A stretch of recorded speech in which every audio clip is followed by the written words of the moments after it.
నమస్తే తెలుగువారి విశ్వవేదిక టీవీ9 వారధి కార్యక్రమానికి స్వాగతం. నా పేరు సంధ్య. కొత్త ప్రభుత్వం ముందున్న లక్ష్యాలేంటి? ఏపీలో ఇప్పుడు జనసేన పాత్ర ఏంటి? కేబినెట్ లో పవన్ కళ్యాణ్ ర్యాంక్ పై క్లారిటీ వచ్చిందా? వీటితో పాటు మరిన్ని అంశాలపై స్పందించడానికి జనసేన అధికార ప్రతినిధి రజనీ టీవీ9 వారధిలో జాయిన్ అవుతున్నారు. ఎన్ఆర్ఐలు కాల్ చేయాల్సిన నెంబర్స్ 914023490015 లేదా 914023490016. మీరు వాట్సాప్ వీడియో కాల్ కూడా చేయొచ్చు.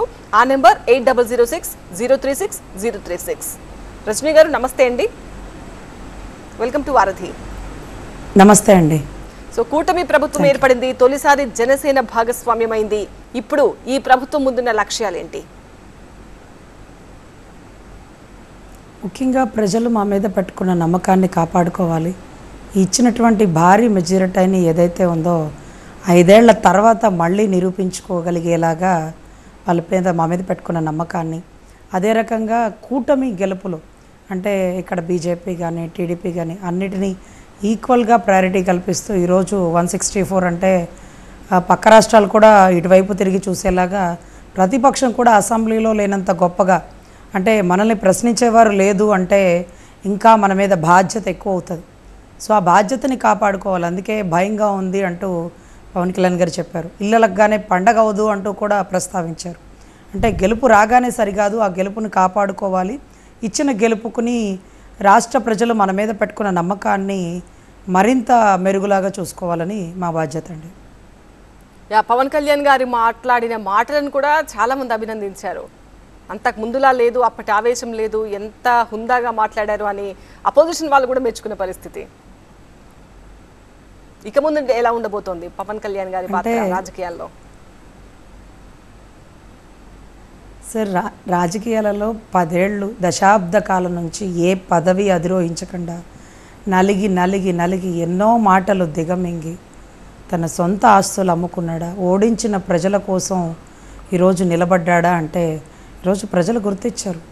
ఎవడరా ఇతను, దేనికోసం తాపత్రయపడుతున్నాడు? ఈ వయసులో చక్కగా సినిమాలు తీసుకుంటారు, ఒక హిందీలోనో ఒక తమిళంలోనో సినిమాలు తీసుకొని రూపాయి సంపాదించుకుంటారు, ఒక అడ్వర్టైజ్మెంట్కి వస్తారు. అరే, ఆడవాళ్ళు సైతం పిల్లల్ని కంటే అందం తగ్గిపోతుంది, సినిమాలో కలెక్షన్ తగ్గిపోతుంది అనుకున్న టైంలో ఈ వయసులో సంపాదించుకోవాల్సిన వయసులో రోడ్ల మీద పడ్డాడేంటి? సరే, ప్రజలు గెలిపించారు కదా నిలబడితే అనుకోవచ్చు. ఓడించిన ప్రజల కోసం మళ్ళీ సినిమాలు వదిలేసుకొని ఈరోజు ప్రజల కోసం తిరుగుతున్నాడేంటి? తన బతుకు తెరుగు అదిగే కదా. ఇంకా ఏంటి మన మీద నమ్మకం అంటే అదే అంటారండి వకీల్ సాబ్లో డైలాగ్, ఆశ చూపిస్తే ఆశపడతారు, భయపడితే భయపడతారు, ఆశకి భయానికి ఊగిసలాడే బతుకులు ఈ ప్రజలవి. ఇలాంటి వాళ్ళ చెయ్యదులు ఇప్పుడు ఎప్పటికీ వదలను, కష్టకాలంలో నిలబడతాను, అన్నా అంటే ఆపద్ధర్మంలో మీకు అండగా నిలబడతాను అన్నటువంటి మాటకి ఈరోజు ప్రజలు పట్టం కట్టినటువంటి పరిస్థితి అండి. ఈరోజు పిఠాపురంలో అన్న పట్టాభిషేకం అవుతున్నాడు, కొమరం పులిగా అసెంబ్లీలో అడుగు పెడుతున్నాడంటే మా అందరి సంతోషానికి అవధులు లేవండి. ఇవన్నీ ప్రజలు ఆయనకిచ్చినటువంటి ఈరోజు ఒక కూటమి గెలుపు అండి. ఆయనకిచ్చినటువంటి గిఫ్ట్. ఆయన వాళ్ళ అన్న కాళ్ళ ముందు ఆయన సాధించిన ఘనతని పెడితే అది ఇంకా ఇంకా ఇంకా ఆయన ఆకాశానికి ఎగిసినంత సంతోషం అనిపించిందండి. మేము ఇంత కష్టపడి ఆయన గెలిపించాం, కానీ ఆయన మాత్రం ఆయన గెలుపుని వాళ్ళ అన్నకి పాదక్రాంతి చేస్తూ పాదాభివందనాలు చేస్తున్న తరుణంలో ఇక కుటుంబానికి ఆయన ఇచ్చిన విలువ ఏంటి అంటే, కష్టకాలంలో ఏ రోజు కుటుంబాన్ని రోడ్డుకు లాక్కుండా గెలుపు వచ్చాక ఆ గెలుపుని వాళ్ళ అన్నకి గిఫ్ట్గా ఇచ్చిన తరుణం. ఈరోజు ఉమ్మడి కుటుంబాలు గుర్తుంచుకోవాలండి. ఇలా ఉండాలిరా కుటుంబం అంటే, వసుదైక కుటుంబం అని మరొక్కసారి అనిపించేలాగా జనసైనికులకే కాదండి, చూసిన ప్రతి ఒక్కరికి కన్నీటి పర్యంతమైంది. ఆయన చెప్పులు వదిలి మోకాళ్ళ మీద వాళ్ళ అన్నకి దండం పెట్టడం, కాళ్ళ మీద పడ్డం, అతని భార్య ఆ చెప్పులు తీసుకొని దూరంగా వెళ్ళి నుంచోవడం, ఎక్కడరా నీ భార్య, లేదు వదిలేసావు అని భార్యని సైతం పెళ్ళంగా ప్రస్తావించినటువంటి మాట్లాడిన నోళ్ళకి, అవును నాకు భార్య ఉంది, కానీ ఎప్పుడు పిలవాలో అప్పుడు పిలుస్తాను, ఎప్పుడు రావాలో అప్పుడు వస్తుంది అంటూ ఈరోజు తన గెలుపు కెరటాల్లో ఆమెను భాగస్వామ్యం చేశారు. తను కూడా కన్నీటి పర్యంతమై ఈరోజు తన గెలుపుతో రాష్ట్ర ప్రజలకి సంతోషాన్ని వెల్లడించినటువంటి పరిస్థితి అండి. 21 ఎమ్మెల్యే స్థానాలకి 21, 2 ఎంపీకి 2, 100% విక్టరీ మీరైనా ఊహించారా? 100% ఇది ఊహించింది కాదండి. ప్రజా వ్యతిరేకత ఉంది అనుకున్నాం, కానీ 21కి 21 కష్టమైతే పడతామండి, ఫలితం భగవంతుడికి వదిలేస్తాం అన్నట్టుగా మేము ఎంతో కష్టపడ్డాం. దశాబ్ద కాలం నుంచి నాన్న ఎంతో కష్టపడ్డాడు, కానీ తీర్పు ప్రజలకు వదిలేసామండి. ప్రజలు ఇంత గొప్పగా తీర్పిస్తారని, ఇంత గొప్పగా బ్రహ్మరథం పడతారని, కూటమికి కలవడానికి గల బలమైన కారణం, కూటమి ఏర్పడడానికి గల బలమైన కారణం, game changer, man of the మ్యాచ్గా ఈరోజు పవన్ అన్న గెలవడమే కాకుండా పార్లమెంటు సభ సాక్షిగా, లేకపోతే పార్లమెంట్లోకి సంబంధించినటువంటి కీలక పాత్రల్లో కానీ, లేకపోతే మోడీ గారి సారథ్యంలో పవనాల తుఫానుల అనే మాట అంటే మాకు రుమాలు అలా నిక్కపొడిచినాయండి. 2 చోట్ల ఓడిపోయినాడు, కార్పొరేటర్ కూడా అవ్వలేదంటూ నోవటల్లో అన్నయ్యని ఒక సిఐ ర్యాంకర్, ఒక కానిస్టేబుల్ ర్యాంకర్తో అవమానించినటువంటి తరుణంలో ఒక పోలీసోడు కొడుకు ఈరోజు సాధించేశాడురా. ఏ డబ్బు లేనోడు రాజకీయం చేయగలుగుతాడురా. నిజాయితీ ఇవాళ కాకపోతే రేపు గెలుస్తుందిరా, దానికి పవన్ కళ్యాణే తార్కాణం అని మరొక్కసారి నిరూపించారండి. ఈరోజు యువత రాజకీయాల్లోకి రావాలనుకున్నప్పుడు కూడా కష్టం పడితే పడతారా, పవన్ అన్న కంటే మించిన కష్టపడుతున్నామా? ఆయన ఎంత కష్టపడ్డాడు, ఓడించిన ప్రజల కోసం నిలబడ్డాడు. నిజాయితీ ఇవాళ కాకపోతే రేపు గెలుస్తుంది, పవన్ అన్న చూసి నేర్చుకో అనేటటువంటి పరిస్థితికి ఒక రోల్ మోడల్ ఎగ్జాంపుల్గా మారిపోయారండి. కాలర్ ఉన్నారండి, ఇంతియాజ్ కాల్ చేస్తున్నారు దుబాయ్ నుంచి. ఇంతియాజ్ గారు, అడగండి మీ ప్రశ్న. బేసిక్ గా ఇప్పుడు మనం చూస్తూనే ఉన్నాం, ఎలక్షన్ కౌంటింగ్ తర్వాత జరిగే పరిణామాలు ఎంత ఘోరంగా ఉన్నాయంటే, ఈ జన సైనికులు అనే ఈ పిచ్చి సైన్యం బేసిక్ గా జనాల మీద పడి హింసించు వేరే శ్రేణుల్ని ఇలా హింసించడం ఎంతవరకు కరెక్ట్? ఈ అల్లరి మూకగా ఇష్టం వచ్చినట్టు విధ్వంసం సృష్టిస్తున్నారు. ఇది పాయింట్ నెంబర్ 1. దీన్ని ఆపాలని చెప్పి మీ లీడర్ మాట్లాడలేదు, మీ జిల్లా వారి నాయకులు కానీ కార్పొరేటర్లు కానీ ఎవరైతే గెలిచున్నారో ఎవరేం మాట్లాడలేదు. దేనివల్ల మాట్లాడలేదు, ఎందుకు గమ్ముకున్నారు? ఇది పాయింట్ నెంబర్ 1. రెండోది, ఆయన ఏదో మ్యాన్ ఆఫ్ ది మ్యాచ్ అది ఆయన ఏమీ లేదు. 7% ఓటింగ్ ఉండే వ్యక్తి, లక్లో టీడీపీతో కలిసి టీడీపీ వల్ల గెలిచిన వ్యక్తి. యాక్చువల్ గా చెప్పాలంటే టీడీపీ వల్ల గెలిచిన ఆయన ఓ అని చెప్పి మార్చేసి ఆయన వల్లే టీడీపీ గెలిచినట్టు మీరు ఇచ్చే కలరింగ్ మామూలుగా లేదండి. ఏదో 7% ఓటింగ్ ఉండేది మీకు, అంతే, అంతకంటే ఏ ఓటింగ్ లేదు. టీడీపీ వల్ల మీరు గెలిచారు. ఇది 2వ పాయింట్ గుర్తుపెట్టుకోండి. ఈ రోజు మీ కూటమి అంటే కూటమి లాంటి గవర్నమెంట్ ఉండొచ్చండి. రేపు గవర్నమెంట్ మారిన తర్వాత ఇప్పుడు ఎవరైతే అల్లర్లు చేస్తున్నారో వాళ్ళ పరిస్థితి వాళ్ళు కూడా ఆలోచించుకోవాలి. రైట్ ఇంతియాజ్ గారు, మీ ప్రశ్న అర్థమైందండి. మేడం, ఈరోజు సార్ అడిగిన ప్రశ్న కరెక్ట్. ఏదైతే గొడవలు అల్లర్లు జరిగితే ఖచ్చితంగా ఖండించాలి, కానీ జనసైనికులు అల్లరి వాళ్ళకి ఎప్పుడు కోపం వస్తే అప్పుడు చేస్తారండి. ఈరోజు గెలిచాక అల్లర్లు చేయాల్సిన అవసరం లేదండి, గెలవనప్పుడు కూడా చేస్తారు. తప్పు చేస్తే ప్రశ్నిస్తారు, దాన్ని అల్లరి అని అనుకోవాల్సిన పని లేదండి. ఇంకొకటి సార్ అడిగింది, కూటమి ఇలా చేస్తున్నారు కదా అల్లర్లు, మళ్ళీ కూటమి ఓడిపోతే వాళ్ళ పరిస్థితి ఏంటి అన్నారండి. ఈరోజు వైసీపీ వాళ్ళు చేసిన పని అలాగే ఉందండి. కొడాలి నాని గారు గర్జించిన విధి విధానం, యాలుక్క నాయుడు, లవంగ నాయుడు అని మాట్లాడిన తరుణాలు, అదే రకంగా వల్లభనేని వంశీ గారు భువనేశ్వరమ్మను దూషించిన తరుణాలు, ఇవన్నీ వాళ్లను చూసుకొని పల్నాడులో జరిగినటువంటి అల్లర్లు, వీళ్ళందరూ కూడా ఈరోజు కూటమి ఈరోజు వైసీపీ ఓడిపోయాక కూటమి గెలిచాక వాళ్ళ పరిస్థితి ఏంటి అని సార్ అడుగుతున్నట్టుగా నాకు అర్థమవుతుంది. సో ఎనీవే, కూటమి తర్వాత కూటమికి బరువైన భారం ఉంది, బాధ్యతలు ఉన్నాయి, అవన్నీ కాపాడుకుంటారు. ఇంకా చెప్పాలంటే అల్లర్లేమీ జనసేన చేయలేదండి. చేసింది అక్కడక్కడ కూడా చెదురుమదురు ఘటనలు కూడా టీడీపీ వాళ్ళ భావోద్రేగాన్ని తట్టుకోలేక వైసీపీ వాళ్ళు కవ్వింతలకి లోనయ్యి కొన్ని ఘటనలు జరిగినాయండి. జనసేన కడుపులో పెట్టుకొని ఘటనలు చేయాల్సిన అవసరం లేదండి. మా అన్నని నడి రోడ్డు మీద జగ్గైపేటలో ఆపేస్తే చూస్తుంటారు కదా మా అల్లరి ఎలా ఉంటుందో. మా అన్న ఒంటి మీద చేసినా మేము ఊరుకోమండి. అరెస్ట్ చేసేదాకా అసలు ఆలోచనే లేదండి. ఎప్పుడు జరిగితే అప్పుడే రియాక్షన్ ఇచ్చేస్తాం. ఇలా గెలిచే వరకు కూడా మేము ఆగమండి. రెడ్ బుక్లో కూడా రాసేంత ఓపిక పేషెన్సీ మాకు ఉండదు. ఎనీవే, ఏది జరిగినా సరే ఈరోజు నేటి బాలలే రేపటి పౌరుల్లాగా ఈరోజు యువకులే ఈ కూటమిని గెలిపించారని భావించాలేమో. అదే రకంగా 7% ఓటింగ్ అన్నారండి. ఈరోజు గెలిచినటువంటి తెలుగుదేశం వాళ్ళకి కూడా తెలుసు, ఈరోజు జనసేన ఉంది కాబట్టే మేము ఎంతో ధైర్యంగా బయటకు వచ్చాము అని. ఈరోజు వారు అడగకుండానే మా నాయకుడు సహాయం చేశాడా, వారు అడగకుండానే మా నాయకుడు జైల్లో ఉన్నప్పుడు ఆ మాట ఇచ్చాడా, ఇదంతా కూడా కూటమి గెలుపుకి కారణమైన వ్యక్తి పవన్ కళ్యాణ్ అని రాష్ట్రం కాదండి, దేశంలో ఉన్న మోడీ గారే గుర్తించారు. బట్ ఎక్కడో ఆ దేశంలో ఉన్న సార్కి ఇంకా అర్థం కాలేదు. బట్ ఎనీవే ఇప్పుడైనా సరే సార్, ఇప్పుడైనా సరే మేము వైసీపీ వాళ్ళ మీద దాడులు చేయకూడదు అని ఫస్ట్ చెప్పిన పదమే మా నాయకుడు. తెలుగుదేశం వాళ్ళు ఇంకొకళ్ళు కూడా ఎవరు చెప్పలేదండి. ఫస్ట్ పదం, మీరు ప్రతిపక్షాల నాయకులను ఇబ్బంది పెట్టద్దు, వైసీపీ వాళ్ళ చర్యలకి మీరేమాత్రం రియాక్ట్ అవ్వద్దు, ఎవరిని అంటే ప్రతీకారం కోసం మనం పదవి అధిరోహించాల, ప్రజలు ఇచ్చిన తీర్పుకి కట్టుబడి ఈరోజు అభివృద్ధి కోసం మనం ఈరోజు పదవులు స్వీకరిస్తున్నాం. సో వైసీపీ వాళ్ళని ఏ ఇబ్బంది పెట్టద్దన్నారు. ఈరోజు ఏ వైసీపీ వాళ్ళని కూడా గతంలో కానీ ఇప్పుడు కానీ మేము ఇబ్బంది పెట్టిన చరిత్ర లేదండి. ఏదో ఎలక్షన్ టైంలో ఒకరికొకరు మాట్లాడుకుంటాం, కానీ గెలిచిన తరువాత చచ్చిన పావుని చంపాల్సిన పని లేదండి. చచ్చిన పావుని చంపాల్సిన పని లేదు, ఆ అవసరం కూడా మాకు లేదు. అంత కడుపులో పెట్టుకొని ఇప్పటి వరకు రియాక్ట్ అవ్వాల్సినంత టైం కూడా మేము తీసుకోం. ఎప్పుడు కోపం వస్తే అప్పుడే రియాక్ట్ అయ్యేది జన సైన్యం అండి. మా అన్నకి ఇబ్బంది జరిగితే ఒక్క క్షణం కూడా ఏమాత్రం ఆలోచించాం. మా అన్నకి అవమానం జరిగిన చోట కూడా మేమేమాత్రం తల వంచం, తల దించమండి.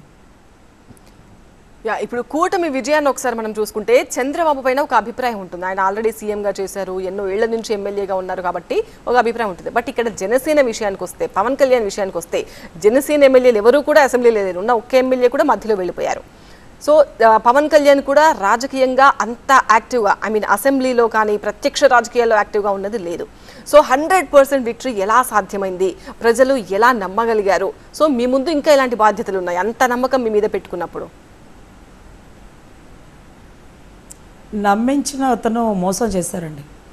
151 సీట్లు తీసుకొని ఏదో పెదబాబు తర్వాత చిన్నబాబు వచ్చాడేమో, రాజన్న బిడ్డ జగనన్న ఉద్ధరించేస్తాడేమోనని నమ్మిన ప్రజలకి అమరావతిని సైతం బూటుకాలతో తన్నిన పరిస్థితి ఎదుర్కొన్నారండి. ఆడబిడ్డలు ఎదుర్కొన్న తరుణం. వాటి వ్యతిరేకత ఫలితమని చెప్పుకోవాల్సింది 20-30% వ్యతిరేకత ఉందండి. ఏదైతే 30 నుంచి 50% కూడా వేసుకోవచ్చండి, పూర్తి వ్యతిరేకత ఉందనే భావించాలి. తర్వాత పవన్ అన్న మీద నమ్మకం ఏంటంటేనండి, ఓడిపోతే వెళ్ళిపోతాడేమో అనుకున్నారు, వెళ్ళిపోలేదండి. గజనీ మహమ్మద్ అన్నిసార్లు యుద్ధం చేస్తుంటే అసలు ఆయన ముందు గెలిచిన వాళ్ళకి సైతం ఎవడురా ఇతను, మొన్న కూడా ఓడిపోయాడు మళ్ళీ వచ్చాడు, నాతో కూడా ఓడిపోయాడు మళ్ళీ వచ్చాడు అని నిలబడి తలబడి ఈరోజు గెలిచి కూటమి ఏర్పాటుకు కారణమయ్యారు. బీజేపీ టీడీపీ కలవడానికి కారణమయ్యాడని అందరికీ తెలుసండి. ఇదేదో గొప్పగా చెప్పుకోవాల్సిన పని అయితే లేదు. ఎందుకంటే టీడీపీ బీజేపీ కలవడానికి కూడా చాలా చర్చలు జరిగినాయి. ఫస్ట్ సారి, సెకండ్ సారి, మూడోసారి అనుకుంటా. ఇకపోతే ఎక్స్పీరియన్స్ లేనప్పుడు అసెంబ్లీలో ఎలా అంటే అదేదో నాకైతే ధనుష్ సినిమా గుర్తొస్తుందండి. బీటెక్ ఇదొక మూవీ ఉంటుంది కదా, బీటెక్ రఘువరన్ అన్నట్టుగా. సో అవకాశం వచ్చింది, నిజాయితీ గలవాడు, పరిపాలన ఎలా ఉంటుంది, అక్రమంగా ఏ రోజు దాచిపెట్టుకోడు, జీతం తీసుకొని పనిచేస్తానన్నాడు, ఏ రోజు అంతకుమించి ఎక్కువ ఆశించిన అన్నాడు. కాబట్టి నిజాయితీ గల పరిపాలన, చార్లెట్ నుంచి వెంకట్ గారు అడగండి మీ ప్రశ్న. హాయ్ మేడం, నమస్తే. Thanks for giving the opportunity. Hi, ఎలా ఉన్నారు? నా క్వశ్చన్ ఒకటే అండి. నా క్వశ్చన్ ఒకటే మేడం. మీరు ఒక మాట అన్నారు, సో మా అన్న మీద చేయబడ్డా, కాలు పడ్డా, ఏమడ్డా కూడా మేము ఓర్చుకోలేము, మేము ఫైట్ చేస్తామన్నారు కదా. నాకు ఒకటే స్ట్రైట్ క్వశ్చన్ మేడం. అన్న పోయి వేరే వాళ్ళ కాళ్ళు పట్టుకొని 20 సీట్లు తీసుకున్నప్పుడు ఏమైంది మేడం? ఆ రోజు మీ వాళ్ళు ఎందుకు పోయి ఫైట్ చేయలేదు, ఎందుకు ఆపలేదు, ఒంటరిగా ఎందుకు పోటీ చేయమని అడగలేదు? సో అది ఒకటి. నిజంగా పవన్ కళ్యాణ్ గారికి క్యాలిబర్ ఉంది, అతను ఒంటరిగా పోటీ చేసినా కూడా అతను ఆల్మోస్ట్ ఒక 40 సీట్స్ 30 సీట్స్ గెలవగలిగే సత్తా ఉన్నప్పుడు ఎవరి కోసమో 20 సీట్ల కోసం కూటమి ఏంది, ఇవన్నీ ఎందుకు మేడం? కష్టపడాలనుకుంటే కష్టపడి ఒంటరిగా పోటీ చేసి అదేందో నిరూపించుకోవాలి, కానీ ఏదో వానకాలు వీనకాలు పట్టుకొని 20 సీట్లు తెచ్చుకొని నేను గ్రేట్, నువ్వు గ్రేట్ అని చెప్పుకోవడము. జగన్మోహన్ రెడ్డి గారిని ఎదుర్కోవాలనుకున్నప్పుడు డైరెక్ట్ గా ఎదుర్కోవచ్చు కదా మేడం. ఇవన్నీ వాళ్ళ కాళ్ళు వీళ్ళ కాళ్ళు ఎదుర్కోవాల్సిన అవసరం ఏమిటి? First thing. నెక్స్ట్ రైట్ అండి మేడం, ఇక్కడ ఎవరు కాళ్ళు పట్టుకునేది అనే దానికంటే 75 ఏళ్ల వయసు గల వ్యక్తి ఏమో, జగన్మోహన్ రెడ్డికైనా పవన్ కళ్యాణ్ గారికైనా తండ్రి సమానులేమో. ఎవరి కాళ్ళు ఎవరు పట్టుకున్నా రాష్ట్ర అభివృద్ధి కోసం, ప్రజల ఆకాంక్ష కోసం అండి. ఈరోజు ఏదో వస్తాడు ఏదో చేస్తాడు అన్న వచ్చే ఆశ వచ్చే అన్నట్టుగా రాష్ట్ర ప్రజలందరూ ఎందుకు ఎదురు చూస్తున్నారంటే ఒక్కరిని నమ్మి ఘోరంగా మోసపోయారు వారు. ఈరోజు దిక్కుమొక్కు లేకుండా రాష్ట్రానికి రాజధాని ఏంటంటే పాపం పక్క దేశాల్లో ఉన్న వాళ్ళకి జీకే బిట్లలో ఆన్సర్ ఏం చెప్పాలో కూడా అర్థం కాదండి. ఈరోజు ఏదో వాళ్ళు ఆ దేశంలో ఉండి చక్కగా చక్కటి కబుర్లు చెప్పేయచ్చు. ఇక్కడ రాష్ట్రంలో వాళ్ళ భూమికి రక్షణ లేదు, వాళ్ళకి రక్షణ లేదు, బిడ్డలకి భవిష్యత్తు లేదు, మంచి ఉద్యోగాలు లేవు, రోడ్డు మీద పోయిన ఆడబిడ్డ వెనక్కి వస్తుందని నమ్మకం లేదు. చదురు మొదురు ఘటనలాగా ఊరంతా దిశ యాప్లు, దిశ యాక్ట్లు, దిశ పోలీస్ స్టేషన్లు తప్ప ఆడబిడ్డకి రక్షణ ఉంది అంటే మాకైతే తెలియదు. వీటన్నిటికంటే మించి దాళితుండి చంపి డోర్ డెలివరీ చేసిన పక్కన పెట్టుకొని తిరిగినోడినా మేము గెలిపించింది. అరే రే రే రే 2 చోట్ల ఓడించినోడు ఇంకా ఎందుకు మన చుట్టూనే తిరుగుతున్నాడు, ఏదో ఆశిస్తున్నాడు మన నుంచి అంటూ ఈరోజు తనని తాను తగ్గించుకున్నాడండి. సార్ చెప్పారు మా సార్ క్యాలిబర్ కెపాసిటీ 40-50 చోట్ల గెలవగలుగుతాడని. 21 చోట్ల ఎలా గెలిచారని అప్పుడప్పుడు మీరు అడుగుతున్నప్పుడు 41 చోట్ల మేము ఈజీగా గెలవగలుగుతానని సార్ మా క్యాలిబర్ చెప్పినప్పుడు 40-50 పక్కన పెట్టి తనని తాను తగ్గించుకొని కూటమిని గెలిపించారండి. ఇక్కడ ఎవరినో గెలిపించలే, కూటమి ప్రభుత్వాన్ని గెలిపించాడు మా నాయకుడు. సో కూటమి అంటే బహుశా మీకు అర్థమై ఉండాలి, సెంట్రల్లో బలమైన బీజేపీ, ఇక్కడ రాష్ట్రంలో బలమైన టీడీపీ, ఈ రెండిటికి గెలుపుకు కారణమయ్యాడు. తనని తాను తగ్గించుకున్నా పర్లేదు, ప్రజల క్షేమం కోసం 10 అడుగులు వెనక్కి తగ్గింది పులి సింహం అంతే. సో దాని ఎఫెక్ట్ ఎలా ఉంటుందంటే అవినీతి రహిత పరిపాలన, 11 కేసులు, ఈడీ కేసులు, సిబిఐ కేసులు ఉన్నాయి మీకు తెలుసు. ఈరోజు క్రికెట్ మ్యాచ్ టీంలాగా అప్పచెప్పారు, 151 అవకాశం ఇస్తే ఈరోజు ఋషికొండ తవ్వుకున్నారా, ఇసుక ఆపేశారా, ప్రజావేదిక పడగొట్టారా, అభివృద్ధి చేయడానికి వచ్చినోడు నీకెందుకు అయ్యన్ని 3 రాష్ట్రాలు చేసి చెల్లపెంకులు చేస్తావా? నీకు ఆ ఉద్దేశం ఉంటే గత ప్రభుత్వంలో అసెంబ్లీలో కూర్చున్నప్పుడు ఎందుకు చెప్పలేదు? నమ్మించి ప్రజలను మోసం చేస్తావా? మాట తప్పనని మడం తిప్పనని ఎందుకు ఈ స్లోగను అంటూ రాష్ట్ర ప్రజల్లో బిగినైన వ్యతిరేకత కారణం అండి. ఆయనకి 40 సీట్లు వస్తాయి, ఈయనకు 60 సీట్లు వస్తాయి, మళ్ళీ గవర్నమెంట్ మీ నాయకుడే ఫామ్ చేయాలంటే ఈ రాష్ట్రం కాదండి, మేము కూడా మీలాగా పక్క దేశం వచ్చేయాలి. అక్కడైతే సేఫ్, హ్యాపీగా ఉండేయచ్చు, చక్కగా లైవ్లో వీడియోలు చూసేసేయచ్చు. అరే రే రాజధానిలో అమరావతి వాళ్ళని కాళ్ళతో కొట్టేస్తున్నారా, అవునా పాపం అని మీరు పాపం చూడొచ్చు దూరం నుంచి. కానీ ఆ పురిటి నొప్పులతో బాధపడుతున్న తల్లిలాగా ఈరోజు అమరావతి బాధపడుతుంటే, ఆడబిడ్డల్ని ఇష్టాచారంగా కొడుతుంటే, బోర్డర్లో పాకిస్తాన్లో పెట్టినట్టుగా సైన్యాన్ని తీసుకొచ్చి అమరావతిలో పెడుతుంటే కొంచెం సిగ్గు మానవత్వం అక్కడక్కడ బాధ చీము నెత్తురుండి దాని ఎఫెక్ట్ 164 సీట్లండి. 40 మేము నుంచి ఉంటే గెలవచ్చేమో, పాపం టీడీపీ బలమైన ప్రభుత్వం కాబట్టి వాళ్ళొక్క 60-70 గెలవచ్చేమో. ఇలా ఎందుకు, కలిసి గెలిచి చూపిద్దాం. ఎవరిని వాళ్ళు తగ్గించుకున్నారని కాదండి, రాష్ట్ర ప్రజల కోసం తగ్గాము. మా నాయకుడు ఎవరో కాళ్ళు పట్టుకోలేదండి, ఎవరినో సీఎం చేయలేదు, కూటమిని సీఎం చేయించారు. నవ్యాంధ్ర నిర్మాత అమరావతిని గొప్పగా కట్టగలుగుతాడు. ఒక వయసు గల వ్యక్తికి, తండ్రి సమానులైనటువంటి వ్యక్తికి ఆయన ఇచ్చే మర్యాద ఇలా ఉంటుంది. మీ జగన్ ఇచ్చిన మర్యాద కూడా అసెంబ్లీలో చూసాం కదండి. ఏదైతే ఎమ్మెల్యేలు మాట్లాడుతున్న మాటలకు ఏమాత్రం ఖండించకుండా ఉన్నమాట. ఎనీవే సార్, ఒక పార్టీ అధ్యక్షుడిని కాలు పట్టుకున్నాడా, చేతులు పట్టుకున్నారు మీరంటే బాగుంది సార్. అరే నాయకుడు ఎందుకు కాలు పట్టుకున్నాడు? మా కోసం, ప్రజల భవిష్యత్తు కోసం సార్. మీలాగా మేము పక్క దేశంలో లేవు సార్, దిక్కు మొక్కు లేని ఆంధ్ర రాష్ట్రంలో ఉన్నాం. రాష్ట్రానికి రాజధాని కూడా లేదు సార్. పోలవరం పూర్తవక ప్రతి పంటకి అంటే ప్రతి చేనుకి నీరు లేదు సార్, ప్రతి చేతికి పని లేదు సార్. మీలాగే ఉద్యోగాల కోసం పక్క రాష్ట్రాలకు పోతున్నాం, పక్క దేశాలకు కూడా పోయే స్తోమత లేక విదేశీ విద్యను ఆపేశారు సార్. అంబేద్కర్ విదేశీ విద్య అంటే అతనితో మాకేం పనిరా అని పక్కన పడేసి జగనన్న విదేశీ విద్య అనుకుంటున్నారు. బహుశా పులివెందుల్లో సొమ్మెమన్నా తీసుకొచ్చి పెట్టారేమో. సో ఇటువంటివి జాతి నాయకులకి ఇచ్చే విలువ లేదు, తర్వాత తండ్రి సమ్మానులకి ఇచ్చే విలువ లేదు. ఈరోజు పోరాడుకుందాం అంతే, మాటల యుద్ధం ఎందుకు?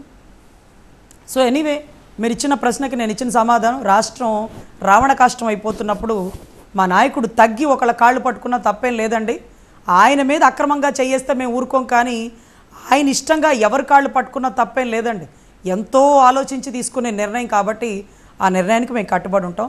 అది టీడీపీతో కలయికైనా, బీజేపీతో కలయికైనా, వర్మ గారి కుటుంబ సభ్యులు కాళ్ళు పట్టుకున్నా అన్నీ ఆలోచించే నాయకుడు చేస్తాడు.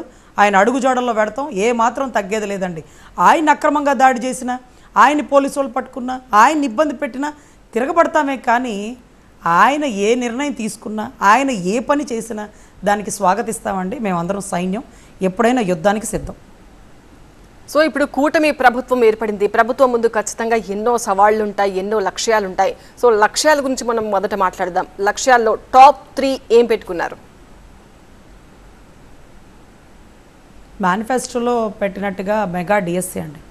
పాపం ఇప్పుడున్న ప్రభుత్వం వల్ల మోసపోయి వాళ్ళ వయసు కూడా దాటిపోయిందండి. 40 ఏళ్ళకి కొన్ని ఎగ్జామ్స్కి ఎలిజిబిలిటీ కూడా ఉండదు పాపం. కానీ ఈ ప్రభుత్వం వచ్చాక 35 నుంచి 40 వచ్చేసింది, కానీ డిఎస్సి రిలీజ్ కాని పరిస్థితులు కూడా కొన్ని తలెత్తినాయి. సో అటువంటి వాళ్ళు ఈరోజు పంట వేసి ఆకాశంలో వర్షం ఎప్పుడు వస్తుందని ఎదురు చూస్తున్నట్టుగా జాబ్ క్యాలెండర్ ఎప్పుడు వస్తుంది అంటే జనవరి 1 క్యాలెండర్ వస్తుంది, కానీ జాబ్ క్యాలెండర్ రావట్లేదండి. సో ఇక ఇలా కాదు అంటూ పెన్ పవర్ ఏంటో చూపించినటువంటి ఈరోజు చదువుకున్న వ్యక్తులు ఎవరైతే ఉన్నారో ఎమ్మెల్సీ ఎలక్షన్స్లోనే బలంగా కోలుకోలేని దెబ్బై కొట్టారండి. బహుశా జగన్మోహన్ రెడ్డి గారికి అప్పుడే అర్థమై ఉండాలి. చదువుకున్న వాళ్ళందరూ గొప్పగా నిర్ణయం తీసుకున్నారు. ఈ సంక్షేమాలు అంటే పాపం కొంతమందినే మనం మోసం చేయగలుగుతున్నాం, కానీ అందరినీ మోసం చేయలేకపోతున్నాం. అందరూ చాలా తెలివిగా ఉన్నారన్న ఒక నిర్ణయం తీసుకున్నారు. కాబట్టి మెగా డిఎస్సి రిలీజ్ చేపిస్తాము అంటే అవనిగడ్డ సాక్షిగా అన్నయ్య కూడా ప్రామిస్ చేశారు. అదే రకంగా ల్యాండ్ టైటిలింగ్ యాక్ట్ అనేది దాని ద్వారా భూములకి రక్షణ లేని పరిస్థితి కూడా ఉంది, అదొకటి. అదే రకంగా పోలవరం అనేది పూర్తి చేయాలనేది మెయిన్ కాన్సన్ట్రేషన్ అండి. అమరావతికి పూర్వ వైభోగం వచ్చిందండి.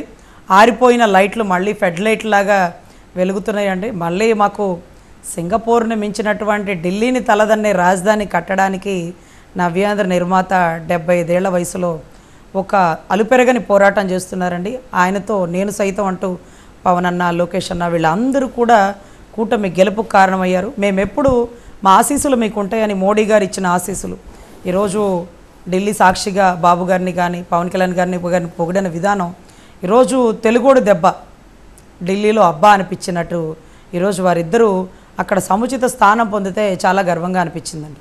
రజనీ గారు, ఏపీలో ప్రస్తుతం జనసేన పాత్ర ఏంటి? ప్రభుత్వంలో ఎలాంటి రోల్ పోషించబోతున్నారు?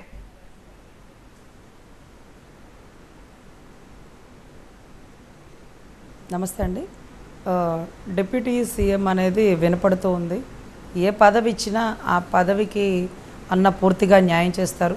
ప్రజలు తన మీద పెట్టుకున్న నమ్మకాన్ని ఒక బాధ్యతగా భావించి 100% కోరుకుంటున్నామండి. వినపడుతుందండి గట్టిగా, ఎందుకంటే ఆయన పడిన కష్టానికి ఈరోజు కూటమి గెలుపుకి 100% ఆయనకి సముచిత స్థానం ఉంటుంది. డిప్యూటీ సీఎం అనేది బలంగా వినపడుతుంది. దాంతోపాటు అలాంగ్ విత్ ఏదైనా మినిస్ట్రీ అనేది కూడా అంటున్నారు. బట్ ఎనీవే ఏది అనేది ఇంకా డిక్లేర్ అవ్వలేదండి. అంటే 2-3 ప్రపోజల్లో ఉన్నాయట. ఒకటి పంచాయతీ శాఖ అన్నారు, ఇంకొకటి ఏదైతే హోమ్ మినిస్టర్ అంటున్నారు. ఈ 2 కాకపోతే ఇంకా వ్యవసాయ శాఖ. ఆయనకి ఎప్పుడో మొదటి నుంచి వ్యవసాయం మీద మక్కువ ఎక్కువ. రైతుల గురించి ఆయన కష్టపడి సంపాదించిన సొమ్మును కూడా కౌలు రైతులు ఆత్మహత్యల వల్ల ఇబ్బంది పడిన కుటుంబాలకి చేయూతగా నిలబడ్డారు. అక్కడ పార్టీలకు అతీతంగా, కులాలకు అతీతంగా వైసీపీ వాళ్ళు కూడా చాలామంది కౌలు హత్యలకి గురైనప్పుడు వాళ్ళకు కూడా ఇచ్చారు, టీడీపీ వాళ్ళకి ఇచ్చారు.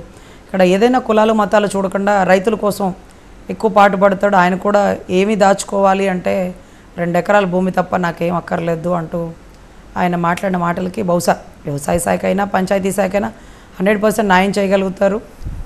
మేమైతే హోమ్ మినిస్టర్ బాగుంటుందేమో అనుకుంటున్నామండి. ఎందుకంటే నువ్వటల్లో ఆయన అవమానించినటువంటి తీరు, ఒక పోలీసోడు కొడుకు ఈరోజు హోమ్ మినిస్టర్ స్థాయి దాకా వెళ్ళగలిగాడు అంటే ఇది చాలా గొప్ప. ఇంకోటి ఏంటంటే ఈరోజు డబ్బు లేనోడు రాజకీయం చేయలేడా, లేకపోతే రాజకీయ బ్యాక్గ్రౌండ్ లేనోడు నిలబడలేడా, లేకపోతే వీటో ఇంకా చాలా చాలా డౌట్స్ ఉండేవండి.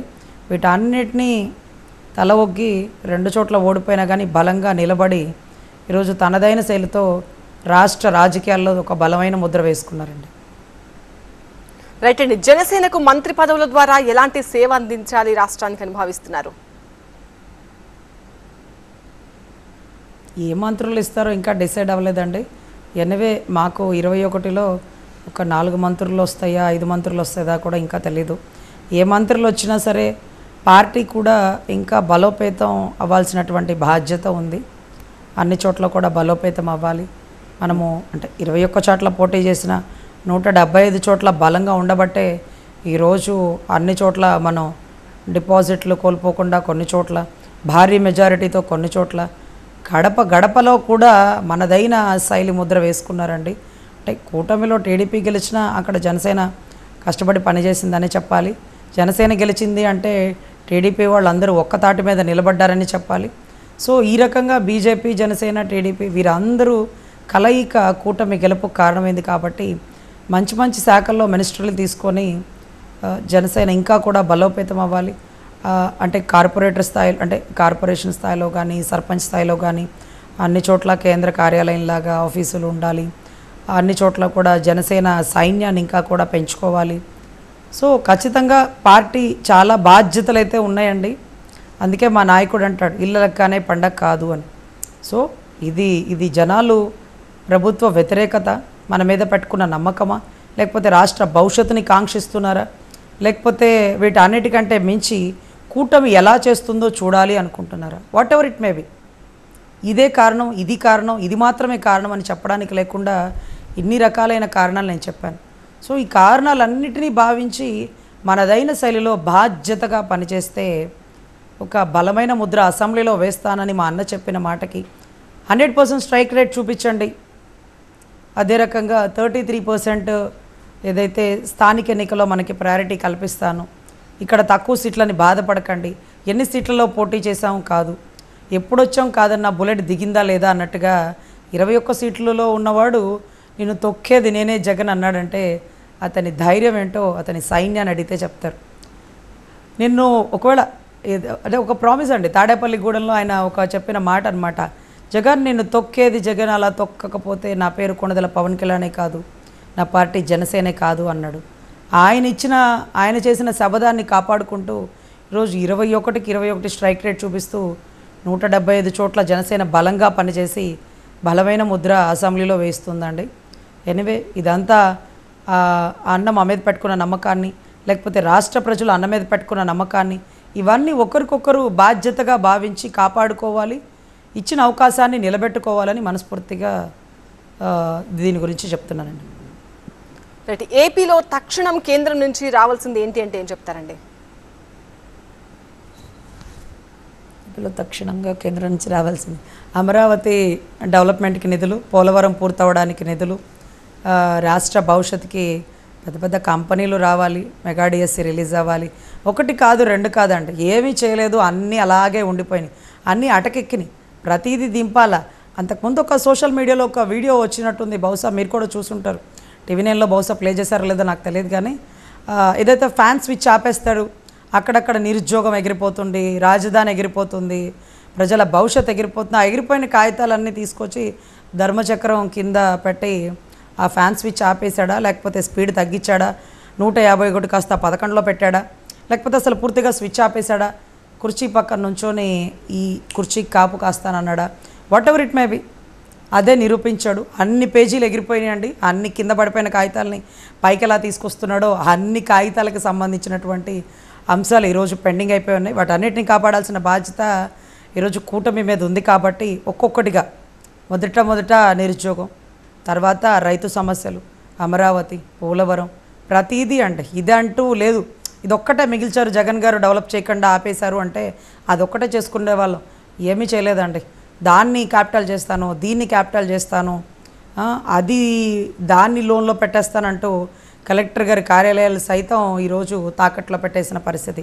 1వ తారీఖు పనిచేసినోడికే జీతాలు లేవు, కూర్చోబెట్టి పథకాలు ఇచ్చేస్తానంటే కొండను కూర్చొని తింటే కొండైనా కరిగిపోతుందని పెద్దలు చెప్పిన సామెత అయిపోయింది. ఎనీవే భవిష్యత్తు ఉంటేనే, అంటే ఏదైతే అభివృద్ధి ఉంటేనే ఏదైతే పథకాలు విన్ అవుతాయి అంటూ వాళ్ళ ప్రశాంత్ కిషోర్ గారే బయటకు వచ్చి ఇచ్చిన స్టేట్మెంట్. 151 సీట్లు ఇచ్చారు జగన్ గారు, కానీ మీరు ఊరికే పప్పు బెల్లాలు పంచినట్టుగా పథకాలు ఇస్తే కాదు, అభివృద్ధి చేయాలి. మీరు అభివృద్ధి చేయకపోవడం వల్ల 100% మీరు ఫెయిల్ అయిపోయారని మేము భావిస్తున్నాం. అదే మీ ఓటమికి మొట్టమొదటి మెట్టు అంటూ ప్రశాంత్ కిషోర్ గారు ఇచ్చిన మాటలే ఈరోజు నిరూపితమైనవి అండి. Yes ma'am. రైట్. ఇక్కడ కూటమి జత కట్టడంలో కావచ్చు, అటు బీజేపీ పెద్దలతో అనుసంధానం చేయడంలో కావచ్చు, పవన్ కళ్యాణ్ది చాలా కీలక పాత్ర, అది అందరూ ఒప్పుకున్న విషయం. సో ఇక మీదట కూడా అలాంటి పాత్రే పోషించబోతున్నారా? అటు బీజేపీ పెద్దలతో కూటమికి కావచ్చు, కేంద్రం నుంచి నిధులు తీసుకురావడం కావచ్చు, ఏదైనా కూడా ఆయన పాత్ర ఇలాగే ఉండబోతుందా? అతను ఎలా ఉంటే అతని పాత్ర అలాగే ఉంటుందండి. అతను ఎలా ఉంటారు అంటే 2014లో కలిసి పనిచేసిన అతను 2014 మధ్యలో ఏదైతే అమరావతి ఉద్యమంలో 33,000 ఎకరాల భూమి కలెక్ట్ చేస్తున్నప్పుడు ఏదైతే చంద్రబాబు గారితో విభేదించినటువంటి తరుణం, అదే రకంగా వైజాగ్ స్టీల్ ప్లాంట్కి ఎదురుగా కూర్చొని ధర్నా చేసిన తరుణం, అది అతని నైజం. ఇవాళ మోడీ గారు పొగడొచ్చు, చంద్రబాబు గారు పొగడొచ్చు, రేపటి రోజు వాళ్ళు రాష్ట్రానికి చేయాల్సిన మేలు చేయకపోతే బాబు గారినైనా ప్రశ్నిస్తారు, మోడీ గారినైనా ప్రశ్నిస్తారు. కానీ ఇక్కడ కూటమి ఒక దశాబ్ద కాలం అంటే ఒక 10 సంవత్సరాలు కలిసికట్టుగా పనిచేయకపోతే ఈ కోల్పోయిన రాజధాని నిర్మాణం అనేది అవ్వదండి. చిన్న చిన్న ఇబ్బందులు ఉంటే కొంచెం కలుపుకొని వెళ్ళిపోతారే కానీ తప్పులు ఉంటే మాత్రం ఖచ్చితంగా ప్రశ్నిస్తారండి. ఈరోజు ప్రతిపక్షం లేదని రాష్ట్ర ప్రజలేమీ బాధపడాల్సిన పనేమీ లేదండి. ప్రధాన ప్రతిపక్షంగా ఎప్పుడు తన మనసులో ఉంటుందండి 100% పవన్ అన్న. ఎక్కడ తప్పు జరిగినా ప్రశ్నిస్తారు, అది మోడీ గారినైనా బాబు గారినైనా. అదే రకంగా ఆయనకు ఉండేటటువంటి అనుభవం మీద ఉండేటటువంటి నమ్మకం, రాజకీయ దురంధరుడు అనేటటువంటి ఒక గొప్ప బిరుదాంకితుడు. ఈరోజు హైదరాబాద్ని సింగపూర్లా మార్చేశారు. రజనీకాంత్ గారు వచ్చి ఆ మాట చెప్తే ఆయన్ని సైతం బూతులు తిట్టేశారు ఆంధ్ర రాష్ట్రం వాళ్ళు. నిజంగానండి, రాత్రి 9-10 దాటితే మీరు అటు గచ్చిబౌలి వైపు వెళ్ళినా, ఇంకొక హైటెక్ సిటీ వైపు వెళ్ళినా, అక్కడ ఉండే ఫెడ్లైట్స్ మధ్యలో మేము ఎక్కడున్నామనేది మాకు మేమే మర్చిపోతామండి. పల్లెటూరులో అయితే అసలు ఇక మాకేం అర్థం కాదండి. అక్కడ కిడ్నాప్ చేసి ఇక్కడ తీసుకొచ్చి పడేస్తే నిజంగా పక్క దేశంలోనేమో ఉంటామో అనుకునేటటువంటి పరిస్థితి అండి. అది వాస్తవిక విషయాలు. సో 75 ఏళ్ల వయసులో ఆయనకి గొప్పగా నవ్యాంధ్ర నిర్మించే అవకాశాన్ని కల్పించాలి. ఆ వ్యక్తి అనుభవాన్ని రాష్ట్ర ప్రజలు ఖచ్చితంగా ఉపయోగించుకోవాలి. అదే రకంగా విజనరీ ఉన్నటువంటి వ్యక్తి ఎప్పుడూ ఆయన తనదైన శైలిలో ఒక బలమైన ముద్ర వేసుకుంటారు. కాబట్టి ఈరోజు పవన్ అన్న, లేకపోతే లోకేష్ అన్న, లేకపోతే చంద్రబాబు గారు అందరూ కలిసి ఈరోజు రాష్ట్ర అభివృద్ధికి పాల్పడతారు. ప్రధాన ప్రతిపక్షంలో ఎప్పటికీ పవన్ అన్నే కనపడతాడండి. మీరు చూస్తూ ఉండండి, సంవత్సరం 2 ఏళ్ళు తప్పు జరిగితే ప్రశ్నిస్తారు. ఒకవేళ టీడీపీ కార్యకర్తలు తప్పు చేస్తే కాదండి, జనసేన నాయకులు ఎమ్మెల్యేలు తప్పు చేసిన ఇలాగే అడిగేస్తాడు, కడిగేస్తాడు. దాంట్లో ఎటువంటి సందేహం లేదండి. మా పార్టీనే ప్రశ్నించే పార్టీ. మా అన్న ఎప్పుడు తప్పును ప్రశ్నిస్తారండి. ఎందుకంటే మా అన్న గద్దరన్న ఆదర్శాలతో ఈరోజు పార్టీలో అడుగు పెట్టారు కాబట్టి గద్దరన్న ఎప్పుడు తప్పును ప్రశ్నిస్తారండి. అలాగే మాకు కూడా పవన్ అన్న కూడా మరో గద్దరన్నలాగా మాకు ఎప్పుడు కనపడతాడు. కాబట్టి ప్రధాన ప్రతిపక్షం లేదని ఏ రోజు ప్రజలు బాధపడాల్సిన పని లేదు. కేంద్రం నుంచి రావాల్సినవి కూడా తీసుకొస్తారు. రాష్ట్రం అభివృద్ధి పదంలో తీసుకెళ్లడంలో తనదైన బలమైన ముద్ర వేసుకుంటారు. ప్రజలు తన మీద పెట్టుకున్న నమ్మకాన్ని ఖచ్చితంగా కాపాడుకుంటాడని మేము భావిస్తున్నామండి. రైట్, జనసేన పార్టీకి 2 ఎంపీ సీట్లున్నాయి. మరి కేంద్ర మంత్రి పదవి ఎక్స్పెక్ట్ చేశారా మీరు? చర్చలు జరిగాయా? అఫ్కోర్స్ అండి, వస్తుందేమో అని. అఫ్కోర్స్ ఇక్కడ అంటే ఎన్ని ఎంపీలు వస్తే అన్ని సీట్లు అనుకునే దగ్గర రామ్మోహన్ నాయుడు గారు కూడా ఎర్రంనాయుడు గారు ఆశయాలతో పనిచేసే వ్యక్తి. అదే రకంగా పెమ్మసాని గారు కూడా అంటే క్యాజువల్గా రాజకీయాల్లోకి ఎందుకు వస్తారా అంటే డబ్బు సంపాదించుకోవడానికి అంటారు. రాజకీయాల్లోకి ఎందుకు వస్తారా అంటే గుర్తింపు, గౌరవం కావాలనుకుంటారు. పక్క దేశాల్లో బలమైన గుర్తింపు ఉండి ఇలా ఫోన్ లైన్లో అడిగే ప్రశ్నలు అడిగే చాలామందికి తెలుసు పెమ్మసాని గారికి పక్క దేశంలో ఎంత గుర్తింపు ఉందో. ఆ గుర్తింపును వదిలేసి ఇంటింటికి తిరిగాడు, గడప గడపకి వెళ్ళాడు, కొన్ని ఇబ్బందులు పడ్డాడు, ఎండకి వానికి నిలబడ్డాడు. ఎందుకురా కష్టపడుతున్నారంటే డబ్బుల కోసమా అంటే అఫిడవిట్లో ఆయన పొందుపరిచిన ఆస్తి చూస్తుంటే పక్క దేశం వాళ్ళే దిమ్మరిపోయారు. మరి ఎందుకురా రాజకీయాల్లోకి వస్తున్నారంటే అంటే రాష్ట్రంలో అక్కడక్కడ కనుమరుగైపోతున్నటువంటి మానవత్వాన్ని మేల్కొల్పడానికి, పేదరికాన్ని తగ్గించడంలో తనదైన పాత్ర. ఒక డాక్టర్గా ఇక్కడ రాష్ట్రం కుళ్ళిపోయింది, వైద్యం చేయాలి అనుకున్నాడేమో. బహుశా వీళ్ళందరూ అర్హులే. అదే రకంగా జనసేనలో కూడా ఒక మంత్రి పదవి వస్తుందేమో అనుకున్నారా అంటే మేము ఎప్పుడు ఎక్స్పెక్ట్ చేయలేదండి. మా అన్న ఏది చెప్తే అదే. ఒకటి వస్తుందా రాదా అనేది కాదు, మంత్రి పదవి ఉన్నా లేకపోయినా అదే బాధ్యతగా పనిచేస్తారు జన సైనికులు. ఏ పదవులు మేము ఆశించమండి. ఎందుకంటే 21 మందే పార్టిసిపేట్ చేశారు, కానీ 175 చోట్ల పనిచేశారు. కాబట్టి మంత్రి పదవి వస్తే మంచిది, రాకపోయినా మంత్రి పదవి వచ్చినట్టుగానే పనిచేస్తారండి. బాలశౌరి గారు కానీ, తంగెళ్ళ ఉదయసీన్ గారు కానీ. అదే రకంగా పార్లమెంట్లో వాళ్ళ గొంతును విప్పిస్తారు. అదే రకంగా మీరు అనుకుంటారు ఖచ్చితంగా పరిచయాలు పెంచుకోవడానికి కాదు, ప్రజలు మనకిచ్చిన ప్రాధాన్యతని కాపాడుకోవాలి అంటూ బాధ్యతల్ని గుర్తు చేసే అన్న ప్రతి మాట మాకు ఈరోజుకి అలా మోగిపోతుందండి. సో ఖచ్చితంగా మాకు ఏ పదవులు లేకపోయినా మేము ఒక ఆశయం కోసం, ప్రజల క్షేమం కోసం, రాష్ట్ర అభివృద్ధి కోసం, రాష్ట్ర విస్తృత స్థాయి ప్రయోజనాల కోసం పనిచేస్తామని మరొక్కసారి విన్నవించుకుంటున్నామండి.